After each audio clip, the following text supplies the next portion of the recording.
നമസ്കാരം. ഇന്നിപ്പോൾ ഉണ്ടാക്കുന്ന കണവ റോസ്റ്റാണ്. പച്ച വെളിച്ചെണ്ണയിൽ നമ്മൾ കടുകിട്ട് ചൂടാക്കി, എന്നിട്ട് കുറച്ച് സവാള ഇട്ടു, കുറച്ച് നമ്മൾ കറിവേപ്പിലയൊക്കെ ഇട്ട് ഒന്ന് വഴട്ടിയെടുക്കണം. വഴട്ടി ഒന്ന് ചൂടായിട്ട് വരുമ്പോഴത്തേക്കും കുരുമുളക്, പച്ചമുളക്, ഇഞ്ചി, വെളുത്തുള്ളി ഇതെല്ലാം ഇട്ട പേസ്റ്റ് നമ്മൾ ആഡ് ചെയ്ത് കൊടുക്കുന്നുണ്ട്. അതൊന്ന് നല്ലപോലെ ഒന്ന് വഴട്ടി എടുക്കണം. വഴട്ടി നല്ല പേസ്റ്റ് പോലെ ആവണം. അത് കഴിഞ്ഞിട്ട് നമ്മൾ കുറച്ച് പച്ച വെളിച്ചെണ്ണ ഒഴിച്ച് കൊടുക്കുന്നു. അത് കഴിഞ്ഞിട്ട് കണവ നന്നാക്കിയത് അതിലോട്ട് ആഡ് ചെയ്യുന്നു.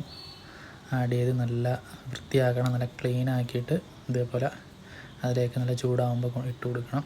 ഇട്ട് കൊടുത്ത് കഴിഞ്ഞിട്ട് നമ്മളൊന്ന് അതിനൊന്ന് റെഡി ആവണം. എന്നിട്ട് നോക്കണം എല്ലാം ഒന്ന് ക്ലീൻ ആണോ നോക്കി ഇതിലാക്കിയിട്ട് എന്നിട്ട് ഒന്ന് മിക്സ് ചെയ്ത് കൊടുക്കണം. നല്ലപോലെ മിക്സ് ആവണം. ആ എല്ലാ ഗ്രേവിയും അതിലോട്ട് പിടിക്കണ രീതിയിൽ ചെയ്യണം. അത് കഴിഞ്ഞ് നല്ല രീതിയിൽ ഒന്ന് മിക്സ് ചെയ്ത് കൊടുത്ത് അതിൽ കുറച്ച് ഇങ്ങനെ നോക്കി അതിൻ്റെ കുറച്ച് ഇച്ചിരി വെള്ളം ഒഴിച്ച് കൊടുക്കണം.